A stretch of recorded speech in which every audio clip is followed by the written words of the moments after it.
संपूर्ण स्टेज आणि इथले उपस्थित कोल्हापूरकर प्रेक्षक, मी 2 मिनिटं माझा विषय सोडून बोलणार आहे.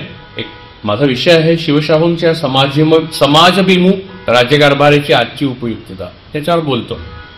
मला इंद्रजित सावंत सर बोलत होते तेव्हा हेवा वाटत होता, त्यांना विषय नव्हता, त्यामुळे बोलायला पाहिजे याचं नव्हता. मला असं आवडतं असतं बोलायला. सावंत सरांनी आणि अगोदर सुद्धा 1-2 वेळा मुंबईचा उल्लेख झाला आणि कोल्हापूरच्या तुलनेमध्ये तो काहीतरी विशिष्ट उंची गाठून असलेलं शहर असा काहीतरी तो उल्लेख मला वाटला. तर तो भ्रम दूर करण्याकरता आधी मला 2 वाक्य बोलावे लागतील. मुंबईमध्ये एकाच रेस्टॉरंटमध्ये साबुदाणा वाड्यापासून पिझ्झापर्यंत सगळं मिळतं असं ते शहर आहे. सर्व प्रकारच्या रेसिपीज खायला सर्व प्रकारची माणसं देशभरातनं येणारी तिथे जगतात, जगू शकतात. कोणत्याही प्रकारचं विशिष्ट विचारसरणी किंवा विचार तिथे फळत फुलत नाहीत. एकेकाळी ते गिरणी कामगारांचं, श्रमिकांचं शहर होतं. म्हणजे असं म्हणत की कोणतीही मोठी घटना घडली, म्हणजे लोकमान्य टिळकांना अटक झाली, तर गिरणीचे भोंगे बंद होत असत. नेहरू गेले तेव्हा गिरणीचे भोंगे बंद झाले. याच्यावर नारायण सुर्वेंची एक सुंदर कविता पण आहे. म्हणजे तो काळ होता जेव्हा मुंबईला स्वतःचा चेहरा होता. मुंबई लढून मिळवलेली आहे आणि ती क्रांतिसिंह नाना पाटील, भाई माधवराव बागल, मी आत्ता वरती बसलेलो तेव्हा भाई माधवराव बागलांचं मला नाव पहिलंच दिसलं आणि मला घरून आलं. याचं कारण मी जेव्हा लिहायला सुरुवात केली आणि पहिलं पुस्तक माझं आलं, त्या पहिल्याच पुस्तकाला राज्य शासनाचा पुरस्कार मिळाला आणि तो भाई माधवराव बागलांच्या नावाचा होता, आयडियाज आर डेंजरस. त्यामुळे या चळवळीशी माझा संबंध जुना आहे, जरी लोकांना पण नंतर कळला. आता मूळ विषय. महाराष्ट्र हा कार्यकर्त्यांची खाण आहे असं महात्मा गांधी म्हणत असत.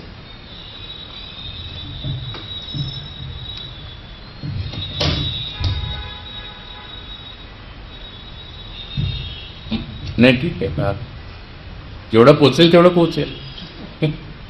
शेवटी असं असतं की कितीही तुम्ही बोला, जेवढं पोचायचं असतं तेवढंच पोचतं.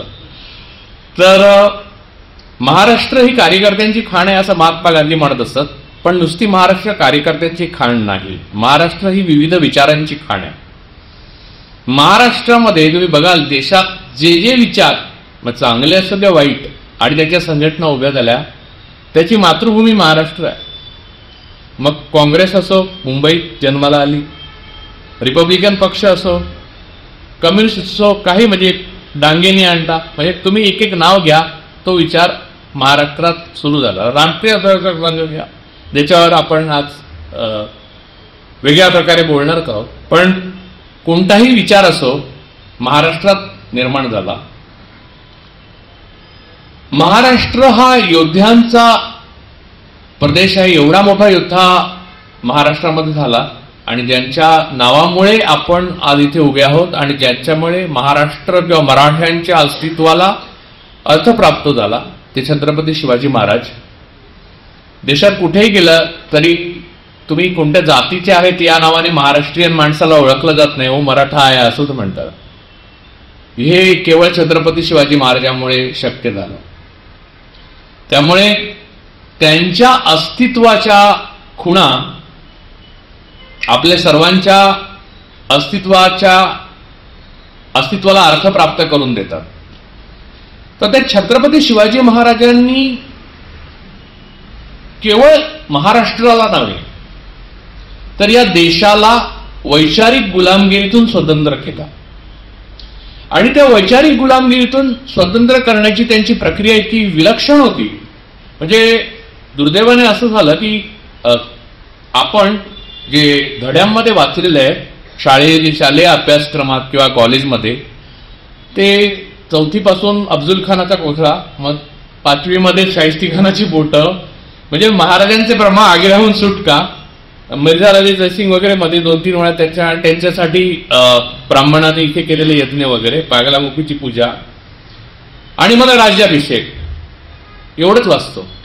महाराजांचं मोठेपण काय होतं की कित्येक संपूर्ण छत्रपती घराण्यामध्ये म्हणजे शिवशाहू विचारांमध्ये प्रत्येक राजा, छत्रपती शिवाजी महाराज हे आद्य पुरुष आहेत. त्यांनी जो पाया घातला, प्रत्येक महापुरुषाने त्यांच्यानंतरच्या त्यांच्या लिगसी मधल्या राजर्षी शाहू महाराजांपर्यंत वेगवेगळ्या प्रकारे त्याच्यात योगदान दिलेलं आहे. म्हणजे आपले एक थोरले शाहू महाराज होते, मी इथे उल्लेख जाणीवपूर्वक करू इच्छितो, त्यांना पुण्यश्लोक म्हणत असत. मला परवा कोणीतरी विचारलं, बाईची वाद पण घातला, काय पुण्यश्लोक कसं काय त्यांना म्हणता तुम्ही?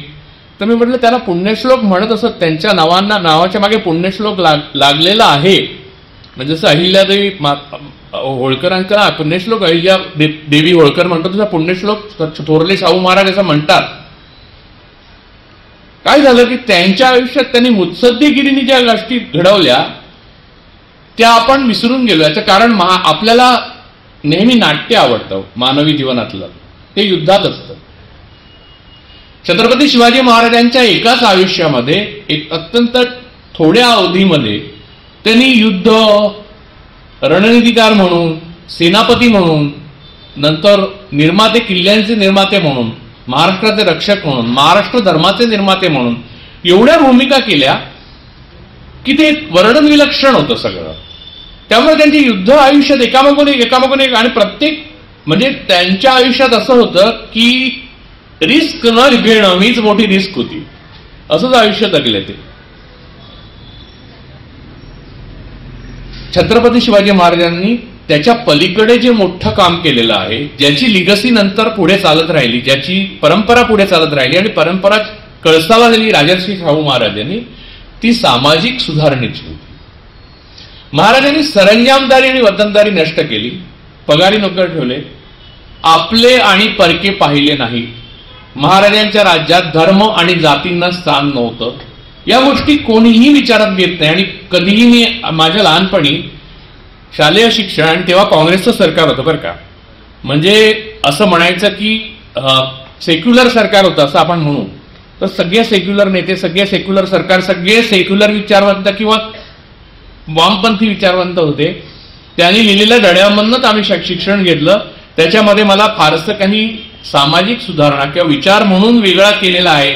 महाराजांनी शेतकरी हा सेनेपेक्षा वेगळा असतो आणि शेतकऱ्याच्या अस्तित्वालाही काही अर्थ असतो आणि शेतीलाही महत्व आहे, शेतकऱ्यालाही महत्व आहे, आणि शेती आणि सैन्य यांच्यामध्ये नातं कसं असलं पाहिजे याच्यापासून ते धान्याच्या कोठारापर्यंत सगळ्याचा इतका बारकाईने विचार केलेला होता. परंतु ते त्यांच्या आयुष्यातल्या थक्क करणारे ते प्रसंग आहेत जे नाटकांमध्ये आणि सिनेमांमध्ये दाखवतात.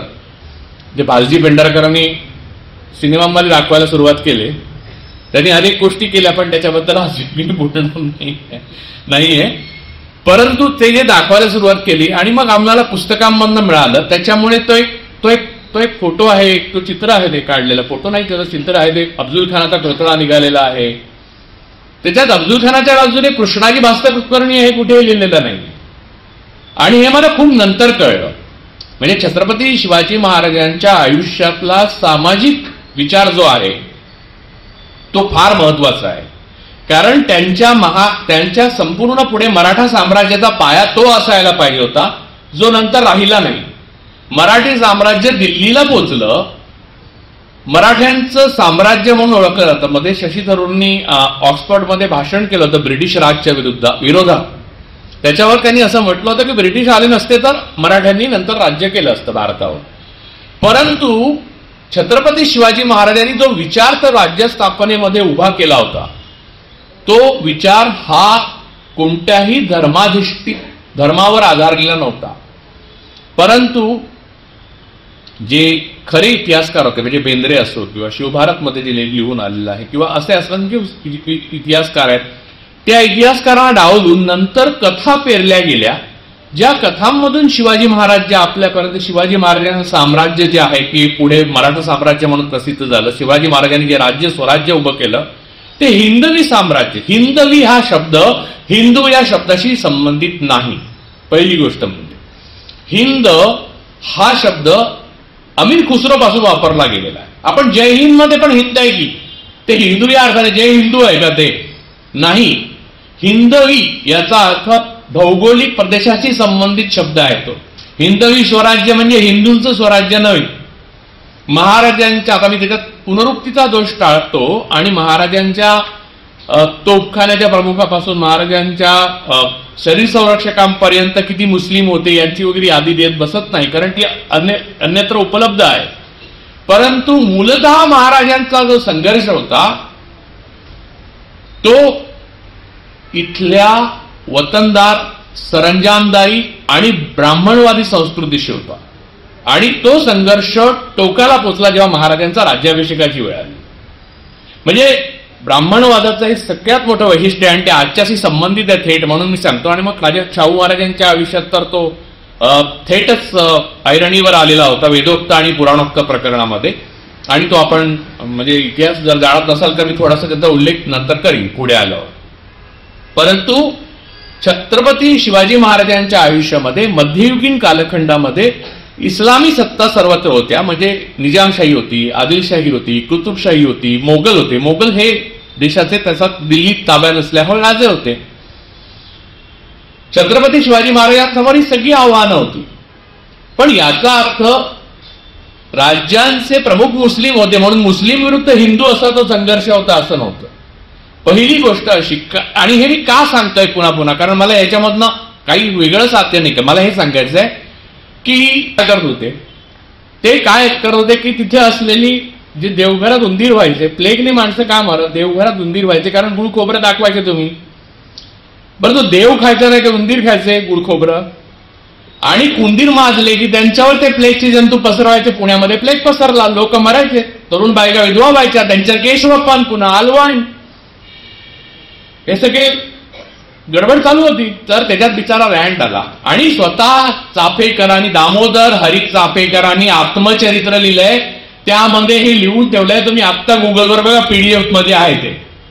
त्याने लिहून ठेवलंय की रँट खरोखर चांगला माणूस होता पण आमच्या धर्मात पडला म्हणून मेला, असं लिहिलं त्यांनी. त्यांच्या आता ह्याच्यात कुठची राष्ट्रभक्ती आली मला कधीही कळलेलं नाही. नेव्हर कोणतीही राष्ट्रभक्ती. आता तुम्ही म्हणाल की घरातले 3 कर्ते पुरुष फासावर गेले, बायका उघड्यावर पडल्या. अरे पण आता मुद्दा असा आहे ते कशासाठी गेले फासावर. त्यांच्या संपूर्ण आयुष्य दामोदर हरी चाफेकरांनी लिहिलंय. त्याच्यामध्ये त्यांनी एक सुधारक झाला, एक कोठरी ब्राह्मण होता, सुधारक झाला कोठरी. त्यांच्या मांडवाला आग कशी लावायची, की आम्ही आगरकरांना मारण्याचे ठरवले, हे सगळं वर्णन आहे.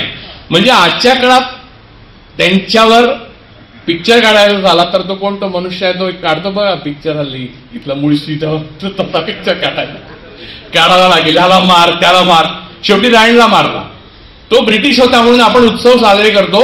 कोविडमध्ये असं लक्षात आलं की राणीचा पुतळा उभा करायला पाहिजे पुण्यामध्ये. आणि ही समज नव्हती आपल्याला. आता मी राणीच्या पुतळ्यापर्यंत अशासाठी आलो की जे ज्ञान बंदिस्त ठेवलं होतं ब्राह्मणांनी ते कोणतं ज्ञान होतं. अरे मी त्या दिवशी पण एका भाषणात बोललो. सुदैवाने माझी भाषणं जास्ती लोकांपर्यंत पोहोचत नाहीत त्यामुळे मी अजून नीट आहे. तर त्या दिवशी एका भाषणात बोललो की इथे पेशव्यांना अंमळ ज्वर आला की तो ज्वर वाढू लागायचा. मग काय, मग चाटणं, चुरणं, आसवं सुरू करायचे वैद्य. तिकडे अनुष्ठानं, एकादशण्या जोरात. पेशवे तिशीत जायचे, बायको सती जायची. आणि आता काँग्रेसचं सत्ता आल्यावर आपण रमा माधव नावाची सिरियल पण पाहायचो, त्याचं पण उदात्तीकरण. आणि मग काय त्या रमाचा प्रेम माधवावर. अरे ब्रिटिश ते शोध लावत होते, लॅबोरेटरीज डेव्हलप झालेल्या होत्या, आधुनिक विज्ञान उभं राहिलेलं होतं. म्हणजे महाराजांच्या आयुष्यामध्ये किंवा शाहू महाराजांच्या आयुष्यामध्ये विज्ञानाला सगळ्यात जास्त महत्व दिलंय त्यांनी. महाराजांनी आपल्या सैन्यापासून माणसांपर्यंत विज्ञान दृष्टी देण्याचा प्रयत्न केला. त्यांनी केलेले उभे केलेले, डागडुजी केलेले, समुद्रात उभे केलेले किल्ले बघा. विज्ञानावर एवढी श्रद्धा असलेला माणूस त्या काळात निर्माण कसा झाला हे सुद्धा मला खूप मोठं आश्चर्य वाटतं. आणि रामदासांच्या आशीर्वादाने नक्कीच असा विज्ञानात नाही होऊ शकत. विज्ञानवादी रामदासांच्या आशीर्वादाने बऱ्याच गोष्टी होऊ शकतात. पण एवढा विज्ञानवादी मनुष्य हा आतूनच विज्ञानवादी असायला ते एकमेव द्वितीय होते. त्यांच्या व्यतिरिक्त असा माणूसच इतिहासात झाला नाही. म्हणजे अचानक, म्हणजे महाराजांच्या बाबतीत मला असं वाटतं की महाराजांची नक्कल करायची जनरली नट करतात, नक्कल जनरली असं वगैरे कर्म, असं पण महाराजांनी केलं पण नसेल. महाराज शांतपणे बोलत असतील आणि मला वाटतं बऱ्याचदा महाराज अंडरप्ले अशांतपणे बोलत असतील की ज्या माणसाच्या आतमध्ये भरपूर आहे तो बाहेर कशाला दाखवेल मोठे मोठे डायलॉग मारून की आता सर्वांच्या गर्दन मोडायची वेळ आलेली वगैरे, असं काही बोलणारच नाही हो महाराज. की जेव्हा ज्याला मोडतात येते तो कशाला बोलेल. हे सगळं गावगुंडाची भाषा आहे, अशी भाषा चित्रपटात वापरायची नाही खरं महाराजांच्या तोंडी, असं मला वाटतं. महाराज मुत्सद्दी होते. त्यांनी आग्र्याहून आल्यावर त्यांनी औरंगजेबाला पत्र लिहिली आहे की आपली परवानगी न घेता आलो, त्याबद्दल माफी असावी. महाराज इतके मुत्सद्दी होते, तर असं काहीतरी बोलतील ही शक्यता पण मानू नका. महाराज पण साधे कपडे घालत असतील, साध्या माणसासारखे, फक्त ते असाधारण कृतीने होते, गुणांनी होते, आगमधून होते आणि विज्ञानावर त्याची श्रद्धा होती. आणि ब्राह्मणांनी कोंडून ठेवलेलं ज्ञान जे बहुजनांना प्राप्त करायचं होतं ते होतं काय होतं, ते होते वेद, ते होतं उपनिषद. सर मी आपल्याला सांगतो की बहुजनांच्या इतिहासातनं आपण एक शिकलं पाहिजे, ते म्हणजे आपण ब्राह्मण व्हायचा प्रयत्न नाही केला पाहिजे. बहुजन हे स्वतःमध्ये श्रेष्ठ आहे. आपण आज जो सगळ्यात मोठा प्रश्न उभा आहे, मग ते बहुजनांमध्ये क्षत्रिय असतील, राजपूत असतील, कुणबी असतील, ओबीसी असतील, आंबेडकरवादी असतील, बौद्ध असतील, अतिशूद्र सगळे असतील, यातल्या कुणालाही ब्राह्मण व्हायचं आहे ही वाईट गोष्ट आहे आणि ही सगळ्यात मोठी खंत आहे. सगळ्यात मोठा ट्रॅप जर ब्राह्मणवादाचा कोणता असेल, जो शिवाजी महाराजांनी आणि शाहू महाराजांनी स्वतःच्या आयुष्याच्या कृतिशीलतेतनं पुन्हा पुन्हा उघडकीला आणला, ते म्हणजे तुम्हाला जे असं वाटायला लावतात की ब्राह्मणांकडे काहीतरी जबरदस्त आहे आणि ते आपल्याला प्राप्त केलं पाहिजे, हे जाणवं घातलं की आपलं बल होणार. असं काहीही नाही. विज्ञानाच्या शेवटी टिळक जेव्हा आजारी पडले तेव्हा ब्रिटिश डॉक्टर आणि सॉरी म्हणजे असं मला काही हसायचं नव्हतं, या टिळक आजारी पडले तेव्हा शाहू महाराजांनी मिरजेला त्यांची सोय केली होती, तर ब्रिटिश डॉक्टरांनी आपला वाडा देऊ केला होता आणि त्यामुळे त्यांचं आयुर्मान वाढेल असं त्यांना वाटलं होतं. आणि वेद आणि ते काय मंत्र आणि यज्ञाने तुम्हाला मी सांगतो, वेदांमधल्या मंत्रांमध्ये सामर्थ्य जे आहे, नंतर पूजा मध्ये सामर्थ्य आहे, उपनिषदातले ऋचा म्हटल्याने सामर्थ्य. तहा उपनिषदेन कठ प्रश्न मुंड मांडुक्य ऐतर्य कैतर्य छांदोग्य बरोधारण्य. ब्राह्मणांना हे कंपल्सरी आहे पाठ असणं. त्यामुळे आणि ऋग्वेद, सामवेद, यजुर्वेद, अथर्ववेद 4 वेद, हे वेद ह्याच्यामध्ये जे मंत्र आहेत आणि या पलीकडे नारद पुराण आहे, गरुड पुराण आहे, विष्णू पुराण आहे, अजून पुराण आहे. या सगळ्यामधले एकत्र मंत्र, काही स्तोत्र आहेत, काही तांत्रिक मंत्र आहेत. यांनी जर सामर्थ्य प्राप्त होत असतं तर एक छत्रपती शिवाजी महाराजांच्या काळात पूजा आली बागलामुखी देवीची, मिर्झाराजे जयसिंगांनी केलेली, ज्याच्यामुळे आपल्या इथल्या ब्राह्मणांनी मिर्झाराजेंसाठी पूजा केली छत्रपती शिवाजी महाराजांविरुद्ध की मिर्झाराजेंना जय मिळू दे आणि छत्रपती शिवाजी महाराजांचा पराभव होऊ दे. अफजल खानासाठी पण केली. दोन्ही मध्ये शिवाजी महाराजांना विजय मिळाला, अफजल खानाचा पराभव झाला आणि मिर्झाराजे जयसिंगना नंतर शाह महाराज परत आल्यावर विष घेऊन आत्महत्या केली. इतकं त्यांचं अवहेलना झाली. त्यानंतर पहाटेच्या शपथविधीच्या आदल्या दिवशी पण बागलामुखीची पूजा आली होती, तेव्हाही तो शपथविधी फेल गेला. तेव्हामुळे त्यापासून आतापर्यंत त्या पूजांमध्ये किंवा मंत्रामध्ये पॉइंट आहे असं अजून मला सिद्ध झालेलं नाही. याउलट मी आत्ता इंग्रजीत सावंतनाथ बनारवाडी ही सत्य घटना आहे. 4 दिवसापूर्वी मुंबईत फिरत होतो. आता लावायचंच झाला बागरा आणि संबंध तर असा पण लावू शकतो. 4 दिवसापूर्वी मी फिरत होतो आणि माझ्या मनात आलं आपल्या घरामध्ये चार्ली चॅप्लिनचा एक फोटो आहे, एक नायगडे छत्रपती शिवाजी महाराजांचा अप्रतिम कार केलेला एक फोटो आहे आणि माझ्या स्टडीमध्ये रमण महर्षींचा एक फोटो आहे. फॉर नो रिझन मी रमण महर्षींचा का आहे त्याच्यावर वेगळं व्याख्यान द्यायला येईल. नंतर तुम्ही ते रमण महर्षींचं बोलत होते, ब्राह्मणवादी होते, मी त्याच्यावर बोलीन नंतर. पण एनिवे, आणि एक फोटो आहे तो ज्योतिराव फुल्यांचा आहे. माझ्याकडे शाहू महाराजांचा फोटो नव्हता. तर 4 दिवसापूर्वी माझ्या मनात येत होतं की शाहू महाराजांचा चांगला फोटो मिळाला पाहिजे आपल्याला, आणि आज मला मिळाला. म्हणजे शाहू महाराज नवसाला पावतात. असे जर बाजूने संबंध जोडून तुम्ही ब्राह्मण होऊ इच्छित असाल तर तुम्ही बहुजन चळवळीचा अपमान करता. मी तुम्हाला एक गोष्ट सांगतो की आधुनिक विज्ञानामुळे आपलं सरासरी आयुष्य वाढलेलं आहे. आपण आधुनिक विज्ञानामुळे ज्या प्रकारचं जगू शकतो म्हणजे म्हातारपण, ते थोर माणसांना जगता आलं नाही. त्याचा अत्यंत तरुण वयात अंत झाला आणि त्यामुळे राष्ट्राचं, समाजाचं, सगळ्यांचं खूप नुकसान झालं. म्हणजे माधवराव पेशव्यांचं दिशी राष्ट्राचं नुकसान. प्रत्येक माणूस जो आहे, जो गेला, त्या माणसाचा मृत्यू हा आपल्याकडे विज्ञान नसल्यामुळे झाला. विज्ञानच नव्हे, ज्ञानच नव्हतं आपल्याकडे. आणि जे लपवलेलं होतं ते ज्ञान नसलं तरी ते ज्ञान आहे असं भासमान एक वातावरण निर्माण केलं गेलं होतं. त्यामुळे काय आलं की सगळ्यांना मंदिरात प्रवेश हवा होता. म्हणजे साने गुरुजी उपोषण करतात का मंदिरात प्रवेश? नाही, मंदिरात गेलं तर काय फरक पडतो? नाही गेला मंदिरात, काय मंदिरात? त्या मुळामध्ये बुद्धांच्या काळामध्ये, म्हणजे ज्या भूमीमध्ये बुद्धांनी आपला देह शिजवला, म्हणजे हे सगळं ना, मी तुम्हाला सांगतो की महाराजांना, छत्रपती शिवाजी महाराज आणि राजे शाहू महाराज यांना अचूक कळलं होतं. आणि त्यांच्या आयुष्यातल्या असंख्य प्रसंग मी तुम्हाला आणि त्यांनी ते दाखवून दिलं. म्हणजे आता पटकन आला, मी बुद्धांच्यावर आलोय, पण मी पटकन परत राजर्षी शाहू महाराजांशी जरा सूत्र जोडून घेतो. राजर्षी शाहू महाराज हे इतके दूरदृष्टी होती त्यांनी ओळखलं होतं की डॉक्टर बाबासाहेब आंबेडकर हे नेतृत्व करतील पुढे. एका मोठ्या वर्गाचं ज्याचं अतिशय मोठं शोषण झालेलं आहे आणि ज्यांना अतिशय वाईट प्रकारे वागवण्यात आलेलं आहे, त्यांचं नेतृत्व डॉक्टर बाबासाहेब आंबेडकर करू शकतात. आणि त्यांची विद्वत्ता थोर आहे राजर्षी शाहू महाराजांनी ओळखलं होतं. राजर्षी शाहू महाराजांनी जातीमधलं अंतर, बहुजनांमधलं अंतर नष्ट करण्याचा प्रयत्न केला. राजर्षी शाहू महाराजांनी काय केलं की स्वतः तुम्ही नाही ना वेदोक्त देणार, तुम्ही नाही ना वेदोक्त मंत्र म्हणणार आमच्यासाठी, त्याची किंमतच नाही करायची ना, जा बाहेर. ती ब्राह्मणेतर चळवळ जी आहे ती चळवळ इतकी फोकावली. खरं तर मुंबईचा उल्लेख केला, मुंबईमध्ये छत्रपती राजर्षी शाहू महाराजांचं स्मारक नाही. किती लाजिरवाणी गोष्ट आहे. म्हणजे ज्या माणसाने देशाच्या राजकारणात रिझर्वेशन नावाची गोष्ट आणली, 50%, शाळेत मूल न आल्यास त्याला 1 रुपया पालकांना दंड लावला, आपल्याकडे अस्पृश्यता नष्ट करण्याचा प्रयत्न केला, स्त्री पुरुषांना समान हक्क मिळावे यासाठी प्रयत्न केला, सूतगिरणी उभी केली, धरणं उभी केली, अशा एका विलक्षण दूरदृष्टी असलेल्या राजर्षीचा प्रभाव उत्तर प्रदेशमध्ये मायावतीचं सरकार आलेलं तेव्हा राजर्षी शाहूजी महाराज त्यांनी हे केलं. पण त्या पलीकडे महाराष्ट्रामध्ये आपण कोल्हापूरच्या बाहेर मुंबईत एकही सावरकरांचं स्मारक आहे, दणकू नये आणते, आणि राजर्षी शाहू महाराजांचं नाही. ही गोष्ट मुंबईत मोठी आहे असं जे तुम्हाला वाटत होतं ते नाही आहे. मी तुम्हाला सिद्ध करून दाखवलं.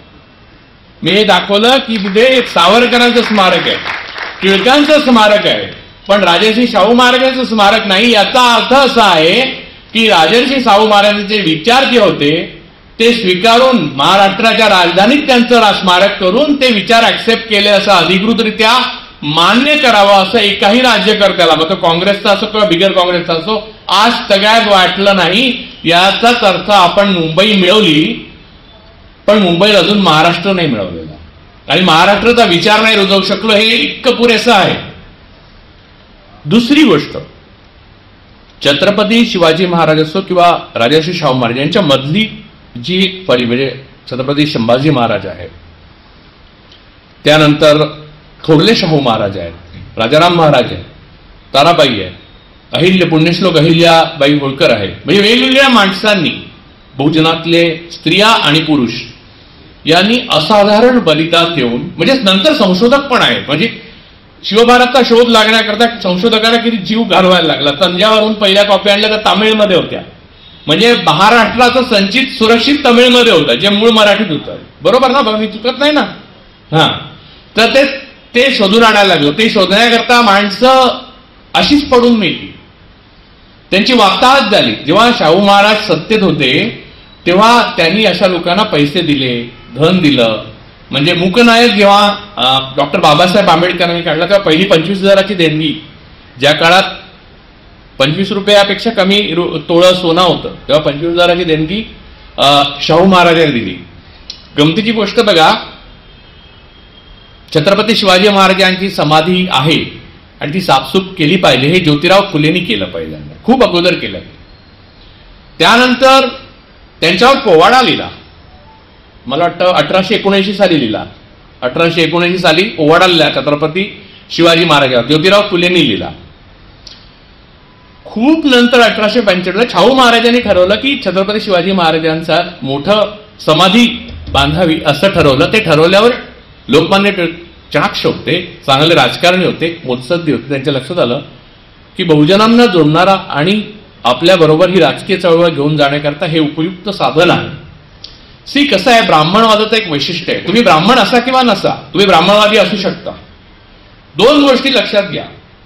जो बहुजन चळवळीबरोबर गेलेला ब्राह्मण आहे तो बहुजनवादी आहे, आणि जो ब्राह्मणवादी चळवळीबरोबर गेलेला आहे, चळवळ नाही, ब्राह्मणवादी शोषण संस्कृती बरोबर गेलेला आहे, तो बहुजन सुद्धा ब्राह्मणच आहे, असं तुम्ही मानलं पाहिजे. पहिली गोष्ट म्हणजे क्लॅरिटी येते. मग तो आपला कसा, आपला महाराजांच्या बाबतीत मला सगळ्यात महत्वाचं वाटतं की त्यांना क्लॅरिटी होती, त्यांना स्वच्छ होतं डोक्यासमोर. त्यांनी आपला परका मानताना आपल्या तत्वज्ञानाशी कमिटमेंट असलेला माणूस आपला आणि आपल्या तत्वज्ञानाशी कमिटमेंट नसलेला माणूस परका असं मानायला सुरुवात केली. मग त्यांना नातेवाईकमध्ये आले, म्हणजे हा मुस्लिम आहे म्हणून आपल्या विरोधात आहे आणि हा हिंदू आहे म्हणून आपल्या बाजूचा आहे, हा माझा आमच्या मातोश्रींच्या घराण्यातला येतो म्हणून आपल्या बाजूचा आहे, आणि तो आदिलशाहीच्या दरबारात जाऊन परका, असं काही मानलं नाही. महाराजांनी आपल्या तत्व, तुमची फिलॉसॉफिकल कमिटमेंट कुठे आहे यावर सगळ्यात महत्वाची तुमची विचारसरणीची दिशा ठरते. तर शाहू महाराजांनी ते बांधायचं ठरवल्यावर समाधी टिळकांनी तो मुद्दा उचलला आणि आपण सगळ्यांनी मिळून वर्गणी काढून, शिवाजी महाराज काय फक्त त्यांच्या घराण्यातच थोडी होते, ते महाराष्ट्रात होते, ते भारतात, त्यांचं टिळकांनी लिहिलं, शिवाजी जयंती सुरू केली, त्यांनी गणेशोत्सव पण सुरू केले. परंतु यामागे त्याचा उपयुक्तता हा मोठा गट, राजकीय उपयुक्तता मोठी आहे त्यांच्या लक्षात आलं. तिला तांबोळ्यांचे पुढारी असं त्यांना म्हणत असत, त्याची कारण त्यांनी उपयुक्ततेची प्रत्येक संधी अचूक ओळखली, राजकीय उपयुक्ततेची, हे मुख्य कारण आहे. त्यांचा आगरकरांसारख्या मित्रांबरोबर जे वाद झाले त्याचंही मूळ कारण हेच आहे. ते फार उपयुक्ततावादी आहेत असं आगरकरांना वाटत असे, आगरकरांना वाटत असेल, आणि तुम्ही जेवढे राजकारणात उपयुक्ततावादी होत जाता तेवढे जास्त शोषण संस्कृतीच्या जवळ जाता. ही गमतीशीर गोष्ट आहे. तर तेव्हा टिळकांनी शिवछत्रपतींची समाधी बांधण्याकरता फंड गोळा करायला सुरुवात केली, आणि शाहू महाराज मनाने एवढे मोठे होते की त्यालाही त्यांनी 5,000 रुपये दिले. 5,000 रुपये टिळकांना त्यांनी दिले. नंतर मुकनायक जेव्हा डॉक्टर बाबासाहेब आंबेडकरांनी काढला तेव्हा 25,000 दिले, आणि इतर मदत अनेक केली. तर बहुजनांच्या संस्कृतीमध्ये कोणतीही नवीन घटना झाली की कृतिशीलपणे त्याच्यात आपला सहभाग असला पाहिजे, असं छत्रपती शिवाजी महाराजांनी पाहिलं. ते शाहू महाराजांपर्यंत चालू राहील. त्यातली मला मधली जी सगळ्या पळीतली नावं, माझ्या विषयपत्रिकेवर त्यांची सगळी नावं घेण्याचं मला नाही तर आजचं काय, मला वेळ झाली की सांगा. हा नाही, कोल्हापूरला एक प्रॉब्लेम नाही, पुण्यामध्ये वेळ झाली की सरळ लोक उठून जातात, कारण भूक ही महत्वाची, हे पुण्याने ठरवलेलं आहे. रात्री भूक लागली की निघून जायचं, वेळ झाली. तर या मुद्द्यावर शाहू महाराजांनी कधीही मनाचा कोतेपणा किंवा क्षुद्रपणा दाखवला नाही. त्यांनी एक गोष्ट पाळली की बहुजन संस्कृतीची कोणतीही महत्वाची छोटी अथवा मोठी गोष्ट असो, आपण राजा म्हणून आपण त्याला आश्रय दिला पाहिजे. त्यांच्यानंतर म्हणजे आता बघतोय आपण, मी जे बघाशी म्हणालो की शाहू महाराजांचं मुंबईत स्मारक नाही, त्याचं मुख्य कारण काय आहे माहितीये? कारण शाहू महाराजांसारखं आपल्या संस्कृती, आपली फिलॉसॉफी, म्हणजे छत्रपती शिवाजी महाराजांसारखं आपली संस्कृती, आपली फिलॉसॉफी याच्याशी कमिटमेंट असलेल्या गोष्टी करणारे राज्यकर्ते निर्माण झाले नाहीत. आणि हे तुम्ही निसंदिग्धपणे आता मान्य करायला पाहिजे. कारण 2014 हे महाराष्ट्राच्या आणि भारताच्या इतिहासातलं एक महत्वाची रेष आखणारं वर्ष आहे. त्यानंतर मला बोलताना असं अनेकदा आलं की मग सहभोजनाकरता सावरकर पण इथे येत असत. मग मला हे म्हणाले, श्रीमंत छात्र जगद्गुरू म्हणाले की येत असत. मी म्हणालो की 2014 अगोदर बहुजनांशी ब्राह्मण कसे वागत असत आणि 2014 नंतर कसे वागतात, ह्या दोन वेगळ्या घटना आहेत. आणि त्याच्यावरनं तर ब्राह्मणवादी आहेत की नाही ठरवायचं. कारण तुमच्याकडे पर्याय नसेल. आणि म्हणजे कसं की एकदा शाहू महाराजांनी शेवटी आपलं शस्त्रच उगारलं पौरोहित्य विरुद्ध, तेव्हा रडत भेकत का होईना ब्राह्मण शरण आले ना.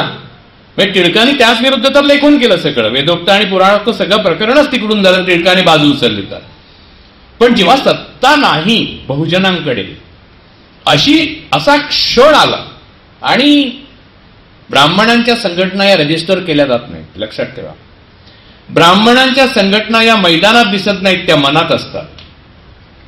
त्यामुळे तुम्हाला कळू नाही शकत तुमच्या शेजारी बसलेला मनुष्य ब्राह्मणवादी आहे किंवा नाही. ती घटना घडावी लागते इतिहासामध्ये, तेव्हा तुम्हाला त्याचा फणा दिसायला लागतो. आणि हे 5000 वर्षाची संस्कृती परत परत दाखवते आणि तो आपण परत परत फसतोय. मला लांछनास्पद वाटतं जेव्हा आपल्याकडे छत्रपती शिवाजी महाराजांसारखे राजे, छत्रपती शिवाजी महाराजांवर एक दीर्घ काव्य दिलंय रवींद्रनाथ टागोरांनी, ते खरोखर वाचा. ते स्वातंत्र्याचं आद्य काव्य आहे. आणि स्वातंत्र्य म्हणजे अफजुल खानाचं पोट फाडणं किंवा शाहिस्ते खानाचं बोट कापणं हे तपशील आहेत. हो, स्वातंत्र्य काय फक्त मोगलांपासूनच असतं का? स्वातंत्र्य आपल्या शोषण संस्कृती, आपल्या धर्मातल्या शोषण संस्कृतीपासून नसतं का? ते पण स्वातंत्र्य महत्वाचं नाहीये का? बायकांना पुरुषांपासून स्वातंत्र्य मिळवण्याची गरज आली, ते स्वातंत्र्य नाहीये. त्याला मान्यता देणारे जे राज्य होते त्यातले शिवशाहू आहे. आणि त्याला मान्यता देणारी माणसं आज दिसत नाही. महिलांनी घरात राहा, स्वयंपाक करा, नाही तर मशनत जा अशी सांगणारी माणसांची सत्ता आली की तुम्ही समजा की केशवपन, आलवण आणि मग सती दूर नाही. मला माझा एक मित्र त्या दिवशी म्हणाला, अरे ब्रिटिश सत्ता नसती आली ना तर सतीची प्रथा पण बंद नसती झाली. मला 100% खात्री आहे तो खरा बोलला. तुम्ही का आमच्या धर्मात आहे, आमच्या धर्मात आहे सती, असं कसं करू शकतो धर्मावर? असं म्हटल्यावर तुमची हिंमत करून त्यांच्याकडे सत्ता असली तर ती सत्ता ब्रिटिशांकडे होती. तेव्हा बेल्टिंग. आता दुसरी एक महत्वाची गोष्ट आली की छत्रपती शिवाजी महाराजांनी अफजुल खानाच्या म्हणजे अफजुल खानाला मारला, त्याच्यानंतर त्याचा कोथळा काढला, त्याला विजय मिळवला प्रचंड मोठा, आणि त्याच्यानंतर त्याची कबर हे केली. कारण मेल्यानंतर आत्मा असतो नसतो याच्यात कधी शिवाजी कोणताही कर्तृत्वान पुरुष आत्मा असतो किंवा नसतो याच्यात पडत नाही. मी काय करतो आणि मी काय केलं याच्यात पडतो. एकदा मनुष्य गेला की त्याला त्याच्या संस्कृतीप्रमाणे, त्याच्या धर्माप्रमाणे त्याला काय तर अंत्यविधी करावा आणि त्याचं चांगलं करावं, त्याचं गोमटा करावं, एवढंच मोठ्या माणसाला कळतं. ते छत्रपती शिवाजी महाराजांना कळत होतं. औरंगजेब जे आहेत, आलमगीर बादशाह औरंगजेब, ते मराठी साम्राज्य उद्ध्वस्त करण्याच्या मिशाने दक्षिणेकडे आले. आपण दख्खन आहोत हे विसरू नका. पहिली गोष्ट म्हणजे संपूर्ण बहुजनवादी चळवळी दख्खनेत उभी राहिलेली आहे. मग ते छत्रपती शिवाजी महाराज असो, राजर्षी शाहू महाराज असो, ज्योतिराव फुले असो, पेरियार असो, डॉक्टर बाबासाहेब आंबेडकर असो, सगळे साऊथचे दक्षिण विंध्य पर्वताच्या खाली आपण दख्खनेचं राज्य असले पाहिजे ही महाराजांचीच इच्छा होती. त्यामुळे आपण दख्खन आहोत हे लक्षात ठेवा. आपण उत्तर नाही, आपण प्रश्न आहोत. त्यामुळे महाराजांनी ज्या गोष्टी केल्या, जी संस्कृती रुजवली, त्याच्याशी आजच्या भारताचा सांधा तुटलेला आहे आणि तो तुटणं हे राजकीय आहे. आणि अशा भीषण अंधकारमय अशा राजकीय परिस्थितीत आपण आज इथे जमलेलो आहोत. आणि याची समज शोषणकर्त्यांना खूप आहे, पण ज्यांचं शोषण होतंय त्यांना अजिबात नाही. त्यांना वाटतंय आपण नाही, आपण शोषणकर्त्यांबरोबर राहिलो तर आपण सुरक्षित राहणार आहोत आणि इतरांचं शोषण होणार आहे असं त्यांचं समज आहे. हे चूक आहे. एकामागून एक शेवटी मनुस्मृतीची स्थापना होईपर्यंत, आर्यावर्त होईपर्यंत ब्राह्मणवाद थांबत नाही, तो थांबणार नाही. आणि याची लाख उदाहरणं तुम्हाला देता येतील. मी उदाहरणं देऊन किंवा तपशील देऊन कोणती गोष्ट सिद्ध करू इच्छित नाही. मी महाराजांबाबत मगाशी म्हणत होतो की त्यांचे तपशील जे आहेत हे शाहिस्ते खानाची बोटं किंवा अफजुल खानाला मारल्यावर ती नाही, त्यांची कबर जी अफजुल खानाची त्यांनी केली आणि औरंगजेबाची कबर आहे त्याचं नूतनीकरण मला वाटतं लॉर्ड कर्झनने केलं. औरंगजेबाची स्वतःची इच्छा नव्हती की त्याची कबर काही मोठी सजवावी बांधावी, यात काय मोठं मेल्याने कर्तृत्व नाही. उलट मी कसा गेलो हे लोकांना कळावं अशी त्याची इच्छा होती. अफजल खानामध्ये लाख चांगल्या वाईट गोष्टी होत्या आणि मध्ययुगीन इतिहासातल्या प्रत्येक राजाबद्दल चांगल्या वाईट गोष्टी भरपूर लिहिता येतात.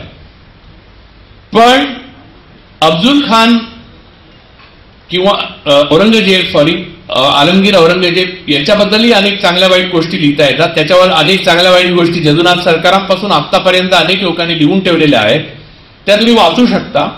पण लॉर्ड कर्झनने जे काही बांधलं तिथे त्याचं कारण ती आर्किओलॉजिकल डिपार्टमेंट नावाचं एक ब्रिटिशांनी स्थापन केलं. बघा, ब्रिटिशांनी सतीची प्रथा रद्द केली तसं त्यांना कळलं होतं की आर्किओलॉजिकल डिपार्टमेंट उभं करणं आवश्यक आहे. याचं कारण ते स्मारक मराठ्यांच्या विजयाचं आहे.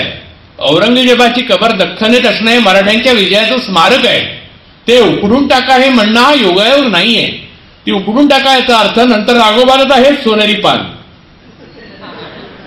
औरंगजेबाचा मृत्यू दक्षिणेत झाला त्याच्यासाठी संभाजीराजांचं बलिदान आहे मध्ये. मराठे तरी लढत राहिले, ताराराणी लढत राहिल्या. ते सगळं वजा करून म्हणजे संताजी धनाजी अनेक म्हणजे प्रत्येक मराठा सरदार, प्रत्येक मराठा लढवय्या, प्रत्येक मावळा हा छत्रपती शिवाजी महाराजांचं गुणसूत्र घेऊन लढत होता औरंगजेबाविरुद्ध. आणि त्यामुळे औरंगजेबाच्या शेवटी इतकी हालाकीची परिस्थिती झाली होती की त्याच्या तंबूचे कळस कापून नेले, चिखलामध्ये घोडे नेले, अशा अवस्थेत तो शेवटी मृत्यू पावला दख्खनेत.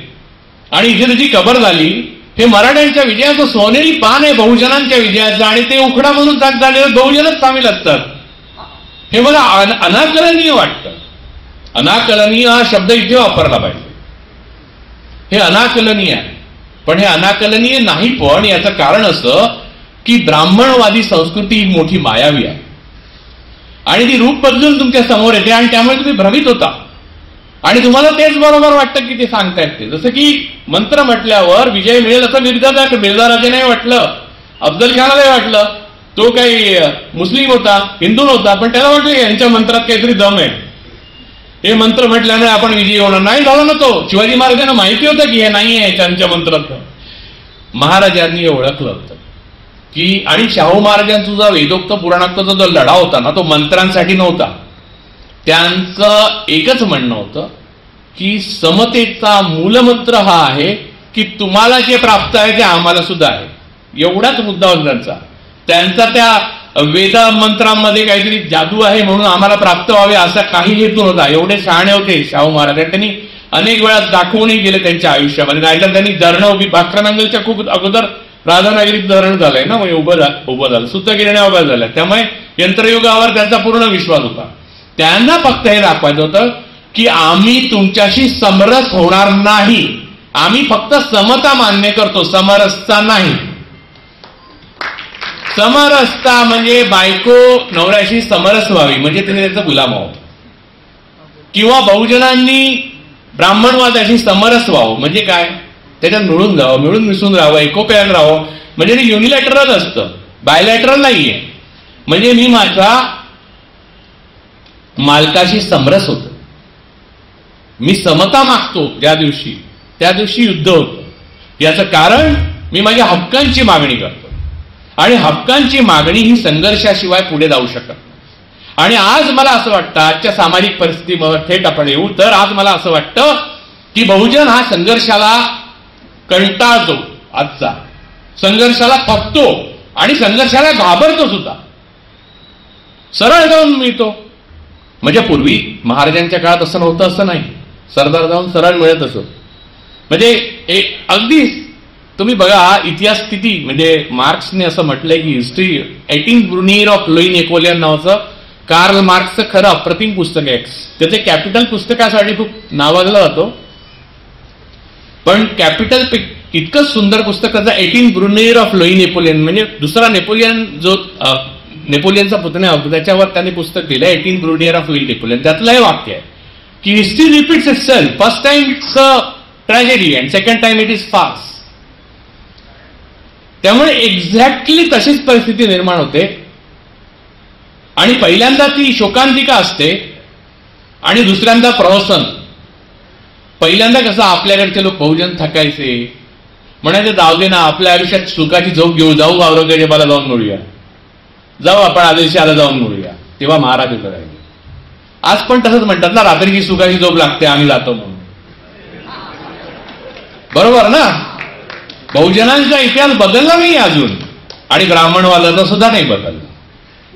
दिल्ली त्याच प्रकारे चाललेली आहे आणि महाराष्ट्र त्याच प्रकारे चाललेला आहे. फक्त अभाव आहे तो शिवशाहूचा, तो आज आपल्याकडे नाहीये. त्यामुळे आपल्याला कोणाचा आदर्श ठेवायचा, तर छत्रपती संभाजी महाराजांच्या बलिदानानंतर मराठे आपणच शिवाजी महाराज आहोत, छत्रपती आहोत.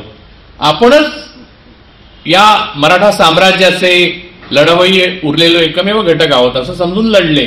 त्यांचा आदर्श ठेवायला पाहिजे आपल्याला. मी त्या दिवशी साळुंके सरांची इंटरव्ह्यू घेत होतो.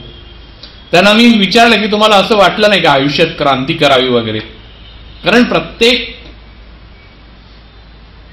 माणूस जो विचारवंत असतो त्याला आयुष्यात एका तरुण वयात, म्हणजे सगळे रासायनिक जे आतला डोपोमाइन वगैरे जोरात चालू असतं, तेव्हा वाटतं की एकदा क्रांती करावी आपण आणि हे जग बदलून टाकावं.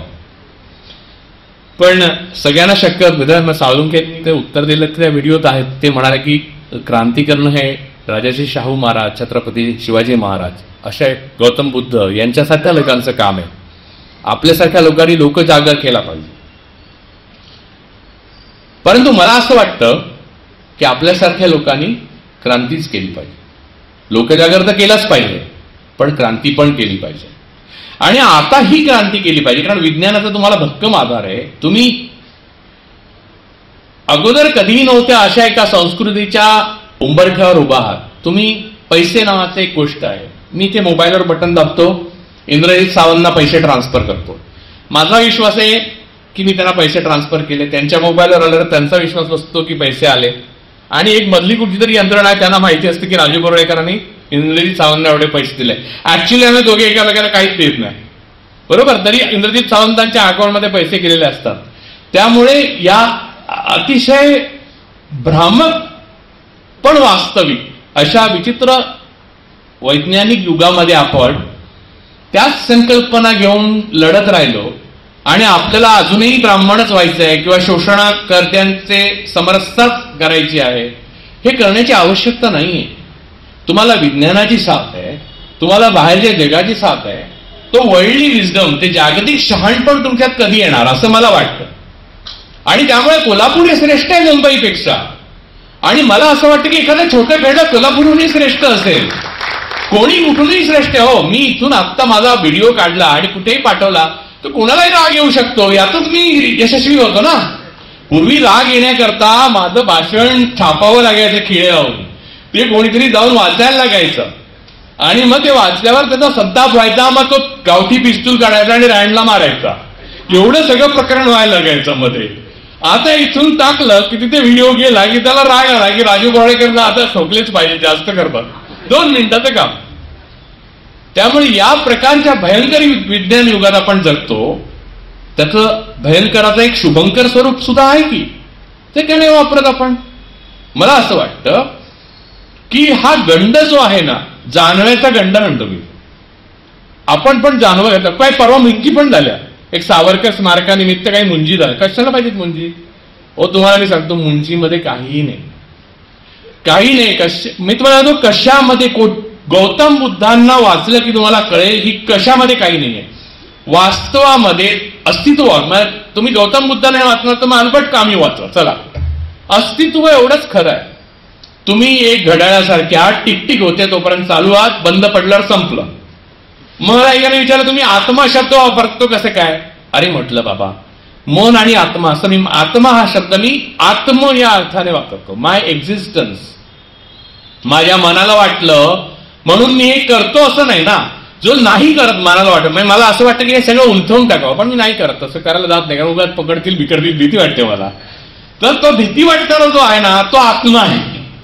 आणि जे अजून बंड करावं, क्रांती करावी वगैरे वाटतं ना, ते माझं मन आहे असं समजा. पण अस्तित्व म्हणजे कसं की मी त्या दिवशी एका ठिकाणी म्हटलं होतं की आपण जेव्हा नसू ना तेव्हा हे स्टेज नाही, ही मंडळी नाही, हे जग नाही, नेटफ्लिक्स नाही, काहीच नाही. कोणतंही आईस्क्रीम नाही, तांबडा पांढरा नाही, काही नाही, मिसळ नाही, सगळं बंद. आपण एकदा बंद पडलो की बाकी सगळं बंद. त्यानंतर आत्मा आहे नाही याच्या कशाला उच्चापती करायच्या आपण. त्याने जानवं घालून गेलात काय, जानवं न घालता गेलात काय, तुम्हाला पुरलं काय, तुम्हाला जाळलं काय, त्याने काय फरक पडणार आहे तुमचा. गेला की गेला. अहो, अर्धा कोट लोक कोविडमध्ये मेले, आपल्याला कळले पण नाही. आपल्याला वर्ल्ड हेल्थ ऑर्गनायझेशनने सांगितलं ते रीती असंच राहणार. 47 लाख म्हणजे जवळजवळ अर्धा कोट लोक गेले आपल्या जवळ. मला तर फेसबुक उघडलं की भीती वाटायची की हे वाढदिवसाच्या शुभेच्छा काय गेले काका. तर आणि अक्षरशः म्हणजे ह्याच्यात अजिबात अतिशयोक्ती नाही आहे. तुम्हालाही ह्याचा अनुभव आला असेल की ह्याचा फोटो आला म्हणजे खाली आधी वाचा, पहिले फोटो मारला राहते, कळला फोन माणूस की खाली हा आहे आज वाढदिवस अॅनिव्हर्सरी. त्या काळावर इतकी भयगंड निर्माण झाली, अर्धा कोट माणसं भारतातली मिळेल पाटकन. म्हणजे विज्ञानाचा वापर केला नाही आपण त्या भारतीय लसीकरणाच्या भानगडीत पडलो होती. एक लस होती त्याचा तिसरा टप्पाच पूर्ण होईना, एक लस परत मिळेल. त्यातल्या त्यात महाराष्ट्रात उत्तम दर्जाचं नियोजन होतं आणि चांगल्या रीतीने आपण सही सलामत बाहेर आलो. त्यामुळे एवढे लोक का होईना आपण एकत्र आहोत अजून. एवढे सगळी संकट येऊन सुद्धा आपण आहोत. याचा अर्थ लक्षात घ्या की सगळ्यांनी यातल्या कोणत्याही माणसाला वर्ल्ड हेल्थ ऑर्गनायझेशन किंवा कुठच्याही विज्ञानवादी संघटनेने जानवं घाला तर वाचेल असं नाही सांगितलं. किंवा देवळं बंद केली एवढंच नव्हे तर मक्केत काबा पण बंद होता. बरोबर ना, बंद होता ना. त्याने काहीही मानवी जीवनाला पहिले जेव्हा टुचूक केलं तेव्हा वाचलं. आणि लस ही अत्यंत महान गोष्ट काहीतरी सरकारने आता आणलेली आहे असं भासवण्यात येत होतं. तर आपल्या आयुष्यात आपण त्याच्या अगोदर 34 लसी घेऊन चुकलो होतो. कधी कोणी सांगितलं का आपल्याला? दंडावर खुणा आहे, कोणीच सांगितलं नाही. एवढं महान गोष्ट आहे लस. आणि ती पंतप्रधानांना स्वतःला फोटो टाकायला लागतात त्याच्यावर म्हणून. नेहरूंचा फोटो होता, इंदिरा गांधी पोलिओ ट्रिपल आणि काय ती टिटॅनस काय काय द्यायचे, घरी येऊन द्यायचे. कोणी नाव पण नाही आम्हाला माहित. म्हणजे लहान असतं तर पंतप्रधानाचं नाव मला तर आठवतं, राजीव गांधी नंतर व्हीपी सिंग पंतप्रधान झाले तेव्हा तुला आमच्या गावातले बाई इंदिरा गांधी पंतप्रधान झाले असं सांगायच्या. अशी बोंब होती. अशा काळात सुद्धा 34 लसी घेऊन आपण ठणठणीत जगलो. मातीत गटारात गेलेले बॉल काढायचो, तेच बॉल मातीत आपटायचो, परत क्रिकेट खेळायचो. तेव्हा सर्व दुर्धर विषाणू जीवाणू यांच्यावर त्या लसी मात करत होत्या. आणि एक काय लस आली त्यात अलगाकोड आधी माणसं मेली, उरल्यांची गळती झाली नाही. ते लॉकडाऊनमुळे चालत किती लोक गेले त्यांची ते वेगळे. आणि लस आली त्यावर फोटो आले आणि ते फोटो एअरपोर्टला परदेशात दाखवल्यावर लोक विचारायला लागले हा तुमचा फोटो नाही आहे. मग तुम्हाला सांगायला लागलं हे वेगळे ग्रस्त आहेत पण हे महत्वाचे आहेत. अशा प्रकारच्या गोष्टी घडल्या. या विज्ञान युगात अशा प्रकारच्या गोष्टी फक्त ब्राह्मणवादी संस्कृती घडवू शकते आणि त्याच्यात बहुजन फसू शकतात हे आपण पाहिलं. आणि त्यामुळे मगाशी मी मार्क्सचं जे म्हणालो की इतिहासाची पुनरावृत्ती होते आणि पहिल्यांदा ती शोकांतिका असते आणि दुसऱ्यांदा प्रहसन. First time it is tragedy and second time it is farce. त्यामुळे औरंगजेबाच्या काळात झाली ती ट्रॅजेडी होती. संभाजी राजांचं बलिदान, स्वतः औरंगजेबाची पण ट्रॅजेडी झाली. आणि आता आपण बघतोय तो फार्स आहे, रोज नवीन फार्स. आणि फार्सची एक गंमत असते, प्रयोग थांबवता येत नाहीत, लोक रागावतात. लोकांना आठवतं आपल्या आयुष्यात काय कमी आहे ती आठवायला नको असेल तो फार चालू राहायला लागतो. रोमन साम्राज्याचा जेव्हा फॉल सुरू झाला, अंत सुरू झाला, रोमन साम्राज्य खिळखिळं झालं तेव्हा रोज ग्लॅडिएटरच्या स्पर्धा स्टेडियमवर भरवायला लागायच्या. ग्लॅडिएटर नावाचा पिक्चर आला, रसेल क्रो नावाच्या अभिनेत्याने काम केलं होतं. मला वाटतं त्याला त्याचा अकॅडमी अवॉर्ड मिळाला त्या वर्षीचा.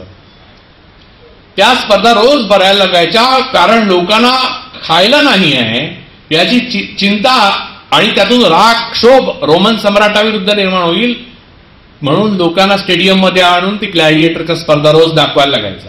फार्सचा हा एक प्रॉब्लेम आहे. ट्रॅजेडी एकदाच थांबते पण फार्स रोज चालू ठेवायला लागतो. हा एक मोठा त्रास आहे. आणि हा त्रास तुम्ही ज्या ब्राह्मणवादी संस्कृती विरुद्ध लढता तो रोज देणार. त्याच्यात तुम्ही सामील व्हायचं, प्रेक्षक व्हायचं का फार्सवर पडदा टाकायचा हे तुम्हाला ठरवावं लागतं. तो पडदा टाकण्याचा मार्ग महात्मा गांधींनी सांगितलेला आहे तो म्हणजे अहिंसा आणि असहकार, हे दोनच मुद्दे आहेत. अहिंसा आणि असहकारासारखं शास्त्र नाही आणि शस्त्र नाही. म्हणजे मध्ययुगीन शिवाजी महाराजांनी तलवारीने लढाया केल्या, शस्त्रांनी लढाया केल्या, तो काळ संपला. ब्रिटिश सत्तेविरुद्ध महात्मा गांधींनी एक महान आपल्याला हत्यार दिलं, ते म्हणजे अहिंसा आणि असहकार. या दोनच मार्गाने आपण लढू शकतो. पण याच्यात एक मेख आहे आणि ती मी सांगतो आणि मला वाटतं थांबवतो, थोडंसं अजून बोलून थांबवतो. बोलू का अजून? बरं, तुम्ही देखील राहिला बघा, मी सांगतो, तुम्ही असं करता आत्तापटू. तर तर ते अहिंसा. आणि आता एक वेगळी गंमत झालेली आहे. आपले विरोधक, आपले शत्रू हे सुसंस्कृत सिव्हिलाइज असतील तर आपल्याला लढाई साधनं वापरता चांगली येतात, अन्यथा आपली लढाई बंद पडते, हेही लक्षात घ्या. आणि गोळवलकर गुरुजींनी आपल्या बंच ऑफ थॉट्स मध्ये ज्या हिटलरचं कौतुक केलेलं आहे, म्हणजे नियोजन आणि काय ते युनिफॉर्मचं, आणि मग त्याचं अनुकरण पण केलं. त्या हिटलरने 38 साली म्युनिक पॅक्ट नावाचा पॅक्ट झाला, म्हणजे 1 वर्ष अगोदर चेकोस्लोवाकियाचा सुडेटेनलँड नावाचा एक प्रांत तोडून दिला. तुम्हाला सर्वांना माहिती असेल, इतिहासातल्या सगळ्या लोकांना माहिती आहे. आणि त्याच्यावर जर्मनी, इटली, इंग्लंड आणि फ्रान्स चौघांनी सह्या केल्या. आणि हिटलर बरोबर आराक्रमणाच्या करारावर सह्या घेऊन चेंबरलेन तो कागद फटफटावत लंडनला उतरला. तर त्या काळामध्ये लॉर्ड हॅलिफॉक्स नावाचे ब्रिटिश परराष्ट्र मंत्री हिटलरला भेटले.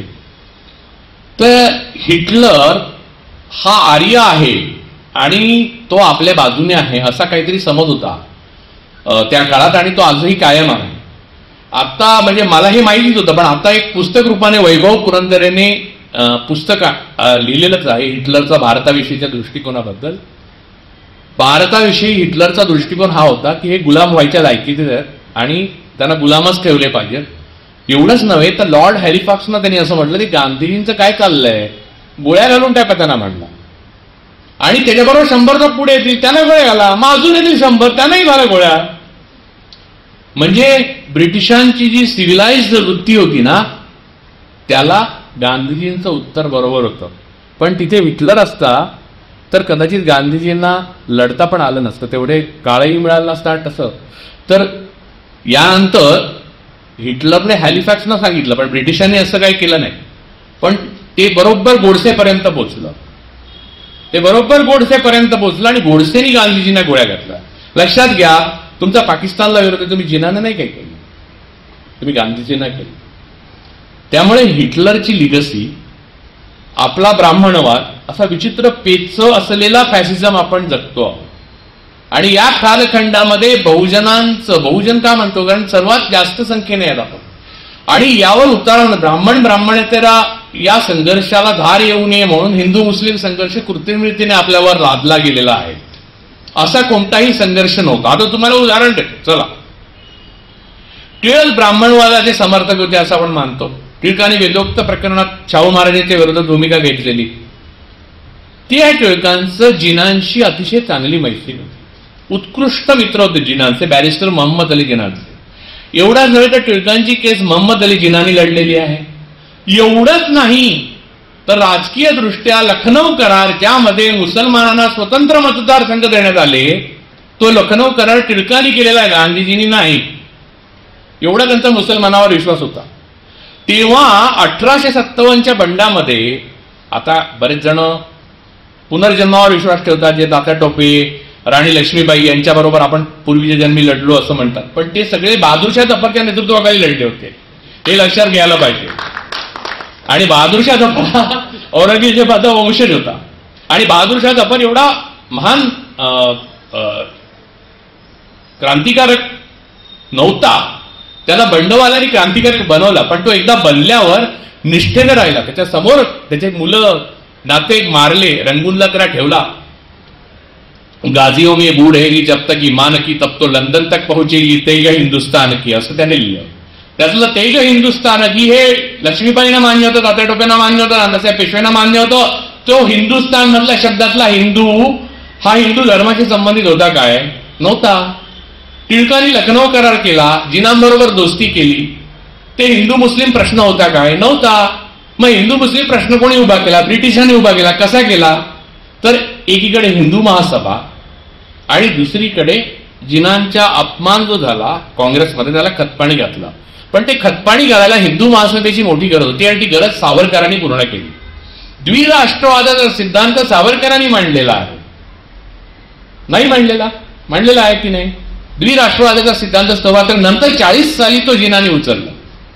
जिनांचा मुख्य मुद्दा, मला जिनांचा मुद्दा हा पडला की महात्मा गांधींना मिस्टर गांधी म्हणत असत. त्यांना पहिल्यांदा अपमानित करण्यात काँग्रेसच्या अधिवेशनात हा हल्ला केला त्यांचा महात्मा गांधी म्हणत. त्यांना ते आवडलं नाही. त्यांचं म्हणणं बरोबर होतं, त्यांना स्वातंत्र्य होतं, त्यांनी ते मिस्टर गांधी म्हणू शकत होते. त्याला वयाने ज्येष्ठ होते, ते ऍक्सेप्ट करायला काही हरकत नव्हती. मला नायक भक्ती मग ती बाळासाहेब ठाकरेंची असो किंवा महात्मा गांधींची अजिबात मान्य नाही. महात्मा गांधी मी म्हणीन, मला वाटतं ते महात्मा होते. जिनावर का जबरदस्ती? आता हा मुद्दा तत्कालिक ठरला, पण जिना जो आहे त्यांच्या तोडीचं दुसरं सत्ता केंद्र हिंदूंचं असलं पाहिजे, ज्यांच्या संघर्षातून हिंदू मुस्लिम संघर्ष उभा राहील, हे ब्रिटिशांच्या लक्षात आलं. अन्यथा 1857च्या बंडाच्या आठवणी ताज्या होत्या. त्यातून सगळं जे फाळणीचं पुढे षडयंत्र रचलं गेलं ते फाळणीपर्यंत आपण येऊन पोहोचलो. फाळणीची उकल करणं एवढं सोपं नाही, ती खूप गुंतागुंतीची प्रक्रिया आहे. मी स्वतंत्रपणे फाळणीवर बोलायला येईल आणि फाळणीचे खरे गुन्हेगार कोण याच्यावर बोलेल. पण लखनौ करारामध्ये स्वतंत्र मतदारसंघ जिथे दिलेले आहेत, लोकमान्य टिळकांनी दिलेले आहे, तिथे हिंदू मुस्लिमांचा प्रश्न होता कुठे? म्हणजे आता जो हिंदू मुस्लिम प्रश्न उभा राहिलेला आहे तो त्याच्यानंतर स्वातंत्र्य मिळालं आपल्याला, त्याच्यानंतर मुस्लिमांनी कोणतंच राज्य केलेलं नाहीये. कसं म्हणजे लोक छुटपुट उपद्रव कर भावाभावामध्ये असतो. मग अशी दलितरावांना मी म्हणतो, कोकणामध्ये नारळाच्या झाडावरनं 3 भाऊ कोर्टात जातात आणि सुप्रीम कोर्टापर्यंत 3 पिढ्या लढतात. त्यामुळे आणि मुंबईमधली पहिली दंगल झालेली ती पारसी आणि मुसलमानांमध्ये झालेली आहे, हिंदू मुसलमानांमध्ये झालेली नाहीये. त्यामुळे 2 धर्म, 2 जाती, 2 माणसं, स्त्री पुरुष, नवरा बायको सगळ्यांमध्ये संघर्ष होत असतात. त्याला एवढं प्रचंड अधोरेखित करावं, एवढं राजकीय महत्व का आलं? कारण बहुजनांना भ्रमित करावं, त्यांना अॅनेस्थेशिया द्यावा, असं एकमेव शास्त्र आहे ब्राह्मणवादाकडे. ते संख्या नाही, ते हिंदू मुस्लिम आहे आणि ते वापरण्यात येतं. जे ब्रिटिशांनी देऊन गेले, अर्थातच ब्रिटिशांनी पेन्शन पण दिली होती, तर पुढे हे पण देणार, त्यामुळे वारसा पण दिला. त्यामुळे हिंदू मुस्लिमांचा जो मुद्दा आहे, हिंदू विरुद्ध मुसलमान अशी लढाई ह्या मुंबईत झाली का नाही? 100% झाली. पण मग मुसलमान विरुद्ध मुसलमान अशी झाली की नाही? कुतुबशाही, आदिलशाही याच्या विरुद्ध मोगलांची लढाई झाली ना. औरंगजेबाने का आपल्या भावांना वाचवले का मुसलमान होते म्हणून? मुरादला म्हणजे दाराशिंगोर तर 36 पर्यंत होता, पण मुरादने तर त्याला पाठिंबा दिला होता, त्यालाही मारला ना. एवढा नव्हे तर पुतण्याला कौस्ता देऊन मारला की नाही? त्याने मारला. त्यामुळे लढाई ही धर्माच्या आधारावर मध्ययुगात झाली नव्हती. आणि जेव्हा भारताच्या संघराज्याची रचना झाली त्यानंतर तर हिंदू मुस्लिमांचा काही मुद्दाच नव्हता. म्हणजे जे काही मुद्दे होते ते मला हक्क द्या, मला आरक्षण द्या, मला आर्थिक दुर्बलतेतनं वर आणा, एवढेच मुद्दे होते. ही जी अशी देश आखली गेलेली आहे ती ब्राह्मणवाद विरुद्ध बहुजन हा संघर्ष उभा राहणे म्हणजे केव्हा आखली गेली? आणि ही खूप अगोदर आखली गेली. आपण झोपलो होतो. कमंडलचा वापर मंडल विरुद्ध जेव्हा करण्यात आला तेव्हाच आपल्याला कळायला पाहिजे होतं की ही रेष आखली जाते, आणि तेव्हा झोपले होते बहुजन, काही केलं नाही. मला समाजवाद्यांचं कौतुक करायचं आहे बाबतीत की त्यांनी वेळी हिंदुत्ववाद्यांच्या म्हणजे सोकॉल्ड हिंदुत्ववाद याला ब्राह्मणवाद म्हणायला पाहिजे, कारण हिंदुत्ववाद असा कोणता वाद नाही, कारण तत्वज्ञानच नाहीये. वाद असला की तत्वज्ञान असतं ना. जसं की मार्क्सवाद, तर मार्क्सवादाचं एक तत्वज्ञान आहे, हिंदुत्ववादाचं तत्वज्ञान नाही. तत्वज्ञान म्हणजे काय? ब्राह्मणवादाचं तत्वज्ञान आहे, तर हिंदुत्ववादाचं तत्वज्ञान. हा ब्राह्मणवादी हिंदुत्ववाद. तर तेव्हा तो वाद जेव्हा उभा राहिला तेव्हा मी फक्त जयप्रकाश नारायण असो, जॉर्ज फर्नांडिस असो, नितीश कुमार असो, भले भले समाजवादी 2 हिंदुत्ववादाच्या पक्षाला मिळाले. एक मधुली मियानी बरोबर ओळखलं होतं आणि दुसरे लालू प्रसाद यादव. या 2 माणसांनी ओळखलं होतं. त्यातला एक ब्राह्मण होता पण बहुजनवादी होता आणि दुसरा बहुजन होता आणि बहुजनवादी होता. अर्थात ओंकारेश्वरावर पुण्यामध्ये पौरोहित्याविरुद्ध आयुष्यभर आंदोलन करून बहुजनाकडनं ब्राह्मणवादाकडे खून केला तो माणूस पण ब्राह्मणच होता, नरेंद्र दाभोळकर. त्यामुळे याची रचना एवढी गुंतागुंतीची आहे आणि हा लढा एवढा गुंतागुंतीचा आहे. ही गुंतागुंत तुमच्या लक्षात तोपर्यंत येत नाही जोपर्यंत राजकीय सत्ता बहुजनांच्या हातात आहे. कारण राजकीय सत्ता बहुजनांच्या हातात असते तेव्हा लोकशाही नांदते. कारण बहुजनांमध्ये अनेक प्रकारचे वाद असले तरी लोकशाही तंत्र हे विकसित करणारं एक बीज छत्रपती शिवाजी महाराजांनी उभं केलं. राजाधिराज शाहू महाराजांच्या संस्थानामध्ये ते होतं आणि प्रत्येक छत्रपतीने ते उभं केलं. पेशवाईच्या काळात तर पेशवाईच्या काळात ते लयाला गेले.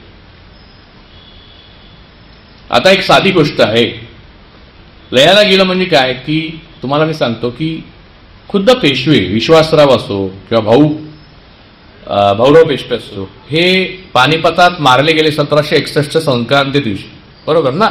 1761 संक्रांती दिवशी. पण त्याच दिवशी त्यांच्या तोफखान्याचा प्रमुख इब्राहिम गार्दी मारला गेला हे कोण सांगत नाही आपल्याला कोणी सांगितलेलं नाही. त्या इब्राहिम गार्द्याला अहमद शाह अब्दालीने सांगितलं तू मुसलमान आहेस, तू माझ्या बाजूला आहे, तू कशाला तिकडे थांबतोस?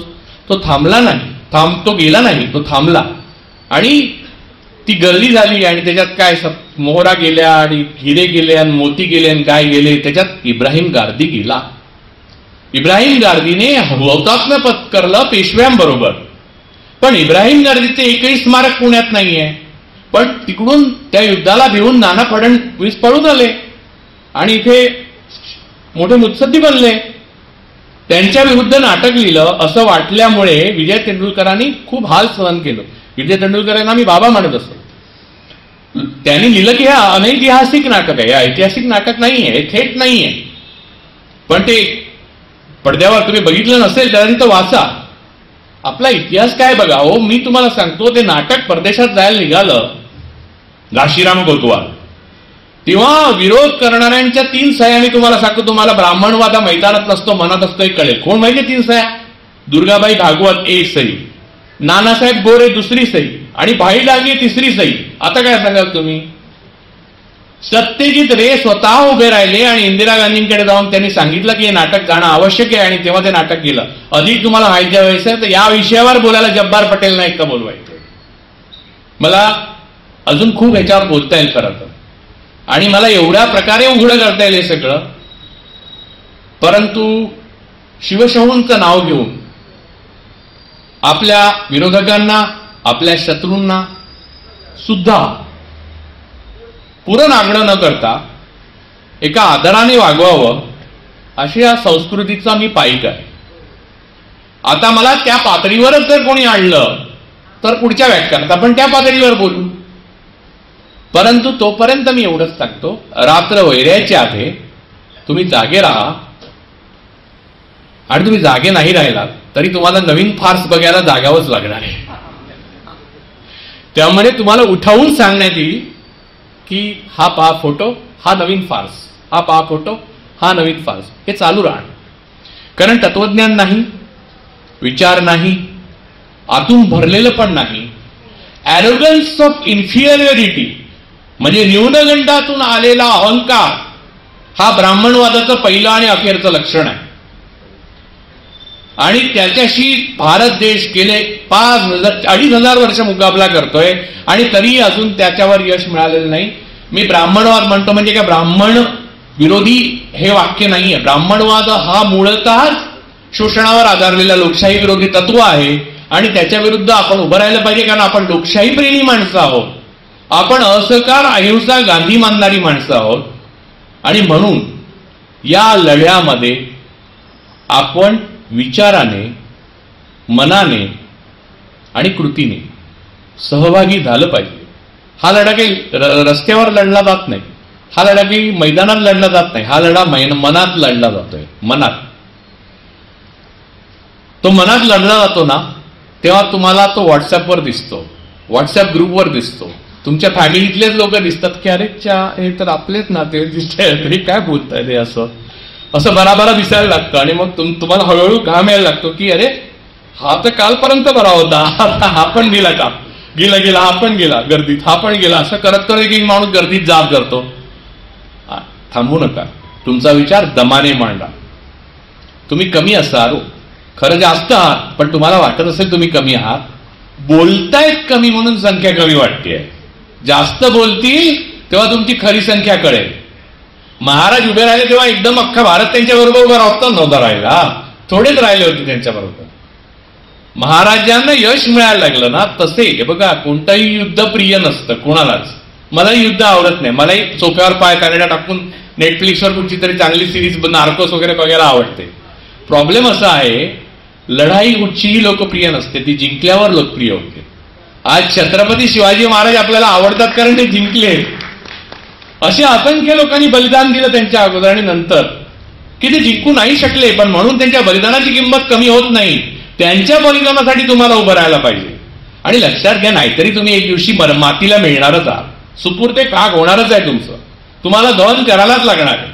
ते दानव घालू नका, मंत्र म्हणू नका, बडाग्नी द्या, मंत्राग्नी द्या, काही द्या, तुमचं जे होणार ते एकदाच होणार आणि संपलं. अर्धा कोट लोक कोविडमध्ये गेले, ना चिरा ना पंटी. इब्राहिम गार्दी गर्दीला मिळाला, ना चिरा ना पंटी. तो कुठचा इंग्लंड मधला आला बिचारा रँड, इथे येऊन पुण्यातल्या लोकांचे जीव वाचवत होता प्लेनमध्ये, तो गर्दीला मिळाला, ना चिरा ना पंटी. चांगल्या कार्यासाठी मुहूर्त बघू नका, आत्तापासून सुरू करा. आपल्या मनातली लढाई कुठच्या बाजूने जायला पाहिजे हे तुम्हाला आता कळलेलं आहे. ही लढाई मनातली आहे, हे सायकोलॉजिकल वॉर आहे. सायकोलॉजिकल वॉर एकदा जिंकलं की मैदानातलं लढाई जिंकायची गरजच पडत नाही, आपोआप माणूस जिंकतो. त्यामुळे मी तुम्हाला अखेरचं या भाषणाच्या शेवटाला एकच गोष्ट सांगतो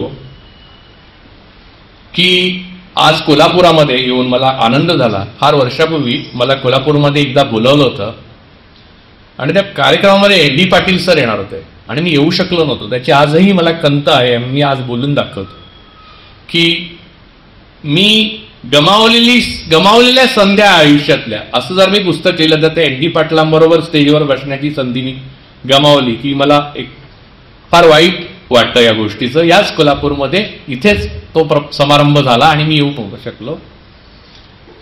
तेव्हा शूटिंग होतं आणि काय होतं की त्याच्यावर बरीच खर्च केला जायचा शूटिंगला, ते दुसरा माणूस खर्च करायचा, तो मला परवानगी देत मिळणं न मिळणं हे मी करू शकलो असतो. पण मला आता कधी कधी माझ्या मनात द्वंद्व होतो, तेव्हा असं वाटतं की तेव्हा मी जरा थोडा जोर लावला असतं पोचलो असतो. जेव्हा एडी पाटील सर गेले तेव्हा मला खूप वाटलं की यार तो एक मिसच झालं. अशा आयुष्यातल्या काही घटना आहेत माझ्या, की माझ्या आयुष्यात जी माणसं मला भेटायचं होतं किंवा ज्यांच्यावर बसता आलं असतं, जो सन्मानच असतो ना. म्हणजे काही माणसं अशी असतात की ज्यांच्याबरोबर बसणं हा सुद्धा मोठा सन्मान असतो आणि ती माणसं एवढी नम्र असतात की आपल्याला असं आपण बसलो हे त्यांच्या दृष्टीने मोठे असं दाखवतात, पण ते आपण मानून नाही घेत. आपण शहाणं असलं पाहिजे. आपल्याला जसं इंद्रजित सावंतांबरोबर बसताना ते दाखवतात की राजू पुरोळेकर मुंबईहून आले असं 3 वेळा म्हणतात ते, पण ते समजायचं की इंद्रजित सावंत खरे हुशार आहेत, राजू पुरोळेकर फक्त बोलणार आणि राहणार मुंबईला परत नेटफ्लिक्स बघत बसणार. लढणार कोल्हापुरातले लोक बिचारे इंद्रजित सावंत, आणि शाहू महाराजांचं जे स्मारक मुंबईत होईल ते इंद्रजित सावंत आणि मोडीक सर आणि सगळे त्यांचे सहकारी म्हणूनच करतील. राजू तळवेकर फक्त तिथे मामा म्हणायला आहे. शेवटी ते जी पळीपंची पातळी घेऊन मी टाकीन न यज्ञात कमी असेल. त्यामुळे तुम्ही आपलं मन घट्ट करा. सुखाची झोप आली नाही तरी चालेल. तुमच्या पूर्वजांनी अनेक रात्री झोपेविना, आपल्या लोकांच्या विना, अनेक लोकांच्या बलिदानाने आपल्या जवळच्या माणसांचा त्याग करून इथपर्यंत तुम्हाला आणलं. एवढ्यासाठी घालवू नका. आणि कोणती एक जात चांगली किंवा वाईट नसते, पण या संस्कृतीचा इतिहास पाहता तुम्हाला या संस्कृतीचा फॅसिझम हा ब्राह्मणवादातून उगम पावतो. ही पेढी जी आहे, बहुपेढी फॅसिझम जो आहे, तो नीट अभ्यास केल्याशिवाय तुम्हाला कळणार नाही. त्यामुळे मी तुम्हाला 3 वाक्यात सांगतो. अभ्यास करा आणि मग कृती करा. एवढं सांगतो. पुन्हा एकदा छत्रपती शिवाजी महाराज आणि राजर्षी शाहू महाराज यांना मानाचा मुद्रा करून तुम्हा सर्व कोल्हापूरकरांना प्रेमाने मी वंदन करतो. यासाठी की माझं काही कोल्हापूरमध्ये घर नाही आहे किंवा मी कोल्हापूरमध्ये येऊन जाऊन राहतो. मला आवडलं असतं मी जर कोल्हापूरकर असतो तर, पण मी नाहीये. पण मी आहे असं तुम्ही मला वागवताय. एवढं मोठं मन असलेली लोक फक्त कोल्हापुरातच आहेत. अन्यथा पुण्यात घर घेऊनही तुम्हाला पुणेकर असल्यासारखं वागवत नाही. माझं नाहीये घर, पण हे माहीत असल्यामुळेच नाहीये. मुंबईत प्रत्येक माणूस स्वतंत्र बेट आहे, त्यामुळे मुंबईचं कसलं मोठेपण. मुंबई 7 बेटांचीच बनलेली आहे मुळामध्ये. ती मुंबईचा इतिहास एका सेकंदात सांगतो की तो पोर्तुगीजांनी इंग्रजाला लग्नामध्ये जावयाला ती दिलेली आहे, तिथे आम्ही राहतो, एवढंच. त्याने कोणतंही मोठेपण प्राप्त आम्हाला होत नाही. आमच्या संस्कृतीलाही नाही प्राप्त झालेला, ना आम्हाला झालेलं. आर्थिक राजधानी वगैरे म्हणतात त्याला, पण असा आमच्या ओळखीतला श्रीमंत मनुष्य 2च आहेत, एक अंबानी आणि दुसरे अडाणी. ते ओळखीचे म्हणजे पेपरमध्ये बघून, बाकी आमच्या संपर्कात ते काही येत नाही. त्यामुळे मुंबईचं महात्म्य एवढंच आहे. बाकी शेट्टीच्या हॉटेलमध्ये तुम्हाला साबुदाणा वड्यापासून ते मिसळपर्यंत सगळं मिळतं. सगळ्याच्या मसाला आणि चव एकच असते. कधी मुंबईत या, तुमचं स्वागत आहे. आणि कोल्हापुरात नाही आल्यावर तुम्ही मला घरच्यासारखं वागवणार याची मला खात्री आहे. पुन्हा एकदा धन्यवाद. जय हिंद, जय महाराष्ट्र. 7:30 वाजता आयोजित केलेला त्या ठिकाणी आपण पण सगळ्यांनी उपस्थित राहावं अशा पद्धतीने पण मी आपल्याला विनंती करतो. त्याचबरोबर शौर्य तीर्थ पानिपत बोध घेऊया की वाचन संस्कृती जपली पाहिजे. नवीन पिढीने तरी आपण रुजवली पाहिजे वाचन संस्कृती. त्यांच्या उगवत्या शैलीतनं हेच सिद्ध होत आहे. आज बर्वेजकर सर आणि सन्माननीय व्यासपीठ इतर आले, आपण श्रोतेजन हजर राहिलात याबद्दल आपल्या सर्वांचे आभार.